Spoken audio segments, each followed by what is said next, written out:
আসসালামু আলাইকুম বিয়ার সবার কি অবস্থা? আশা করি সবাই অনেক ভালো আছেন। আজ আমি ভালো নেই। আমার পানের বাজার সাতিয়াইন একটু বৃষ্টির কারণে অনেকটাই ক্ষতি হয়েছে। বিশেষ করে বাজারের সেরা ব্যবসায়িক ওষুধ ফার্মেসি শাওন ভাই, ওনারও একটু বেশি ক্ষতি হয়েছে। তো সেটা দেখার জন্য আমি এবং সজীব ভাই ওনার দোকানে যাচ্ছি। আর আপনারা পানি দেখে বুঝতেই পারছেন কতটা ক্ষতি হয়েছে।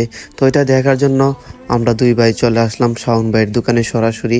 তো দেখুন চেয়ারগুলো দেখতে প্রথমে বুঝতে পারছেন শাওন ভাইয়ের কতটা ক্ষতি হয়েছে। তো এইদিকে দোকানে ভরপুর পানি, আর শাওন ভাই হয়তো বা পিছনে আছে, উনি ক্ষতিটা দেখতেছে। তো আমাদেরকে প্রথমে একটা হাসি দিল, ভাই অনেক কিছু বললো, যে কিছু বলার নাই, যা করেছে আল্লাহই করেছে। তো সেটার জন্য আমার কোনো মন খারাপ করলে চলবে না। শাওন ভাই আসলে অনেকটা ভালো একটা মানুষ, ওনার কোনো ক্ষতি হইলেও সেটা সবসময় হাসি খুশি মুখে থাকে। আর এদিকে সজীব ভাই বলছে যাও, আর হয়েছে, এবার কোনো টেনশন নেন না ভাই, সব কিছু ঠিক হয়ে যাবে। আর বৃষ্টি যেহেতু আল্লাহ দিয়েছে, কিছু